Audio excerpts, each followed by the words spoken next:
千里之行，始于足下. A journey of 1,000 miles begins beneath the feet. We now gather in the Tao to travel the journey together. Welcome to Tao Talks with Derek Lin, where we take a deep dive into the Daodejing by Lao Tzu. I would like to invite you to center your thoughts and direct your attention to this moment in time, to the here and now. To be fully present and mindfully aware as we all ready ourselves for this sacred process of the Tao. So I have two lists. To the left is the Tao, to the right is the material world. So the Tao perspective and the material perspective are definitely different. So as an example, number one, on the Tao side, the Tao is eternal, the Tao is everlasting and therefore real. So basically in the Tao, similar to the way it is in Buddhism, the idea is that if you've got something that comes and goes, it is so fleeting, it isn't real, it's not solid, it's not constant. It's like a flame that burns, but then burns out. So after a while, its effect is gone. And therefore, it is only temporary, it is only transient, it's impermanent. That describes most of the material world. So when we talk about any material objects or material phenomena, they're all transient, they're all impermanent. And in Buddhism, specifically the term applied to them is that they're all illusory. They come and go, they don't last, they're not real. So that's one of the things that makes Tao different from our material acquisitions.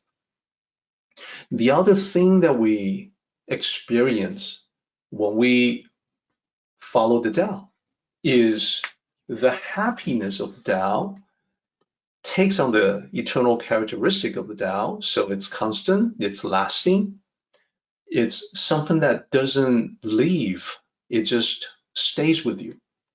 Whereas we also know from experience, if you chase after things or fame and fortune, you can be temporarily thrilled.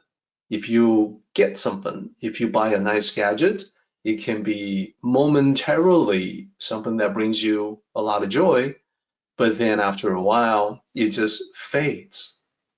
And your desire for more is never really satisfied, so it becomes a bottomless pit. So that thrill doesn't last. Then there is also the difference between the goal of the Tao versus the various goals that we have in the material world. So for instance, with the Tao, it's always internally directed. It's always going to be, it has to be about material, about enlightenment apart from the material aspects of life. Whereas in the material world, we're looking for material pursuits. We're looking for the fame and fortune that I alluded to in number 2. And therefore, that cannot compare to the Tao.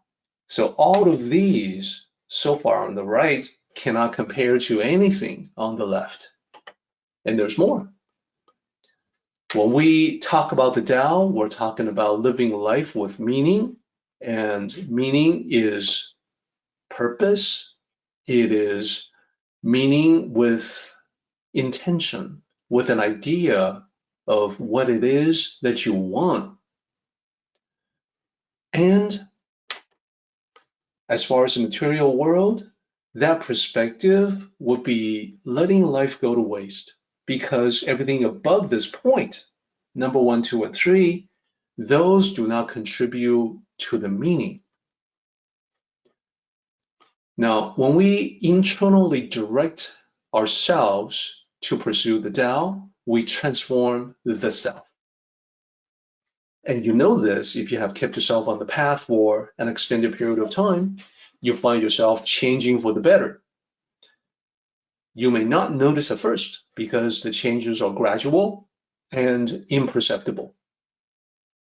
You may think there is nothing different about you, but positive transformation is the inevitable result of Tao cultivation. Occasionally, other people may comment on you being more composed, more at ease, even in a difficult situation. Occasionally, people who have not seen you in a while may remark on the difference they perceive in you. So these are real changes that will last you a lifetime. The benefits that bring you are a small part in the value of the Tao, in the great value of the Tao.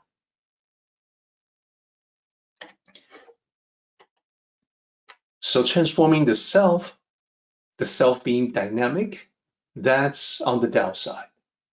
The opposite is true in the material perspective. There is a static and stagnant existence.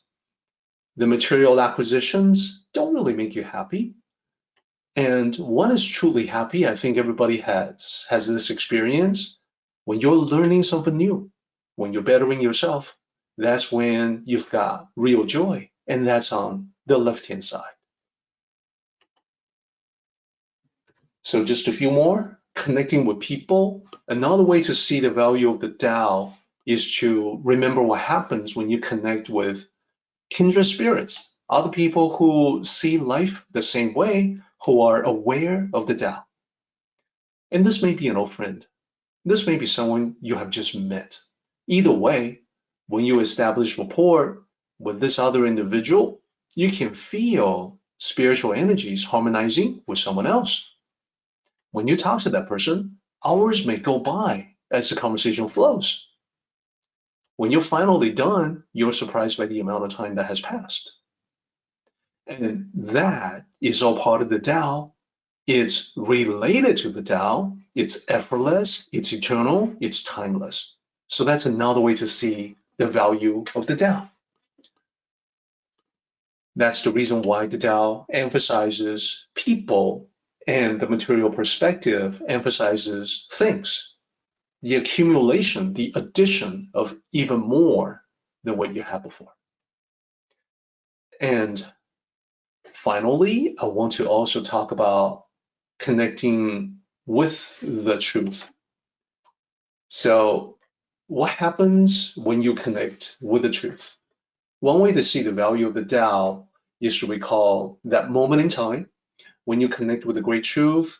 It's unmistakable because the truth reaches deeply into you to resonate with you, and it's incredibly powerful. It can move you to tears. It can make you jump for joy. It can shake you up with the truth of recognition. So in that moment, you realize that the Tao is both the path that leads up to the truth and the essence of the truth itself. And that's the value of the Tao. The truth that when you are mired in the material world, you may never actually realize.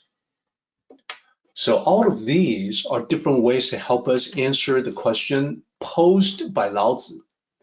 Lao Tzu is asking, why did the ancients value this Tao so much? The value of the Tao is also timeless, like the Tao itself. So it was valuable to the ancients, and it is valuable to us. Its value to humanity is constant over time.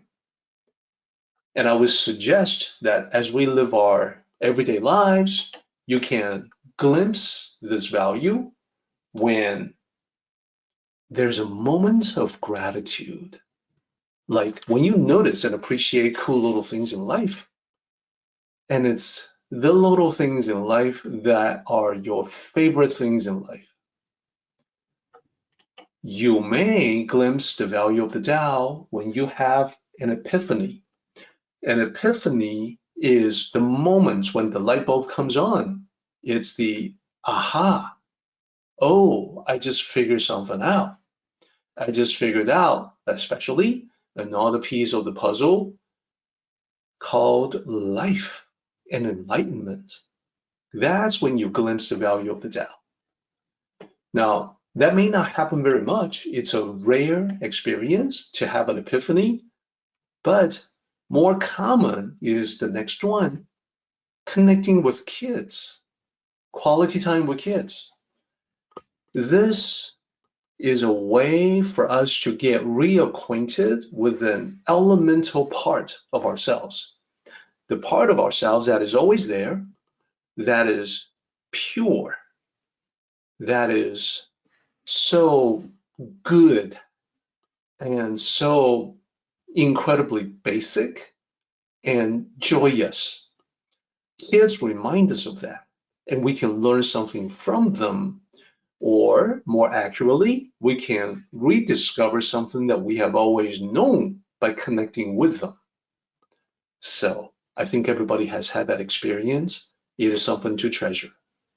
And sometimes spending time with animals, because it's touching that elemental basic part inside of you, it can have much the same effect. Then you glimpse the value of the Tao. Then connecting with yourself. Let's not discount that. In a quiet moment, when you connect with the deep part of yourself, when you're deep in reflection, contemplation, you also connect with the Tao.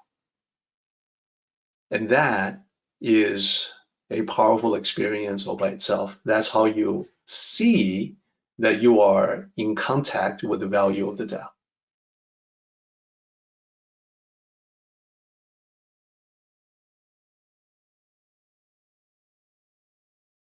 Our meeting has come to an end, but the journey continues on. Let us all travel safely so we can meet again. Until next time, may the Tao fill you with peace and happiness.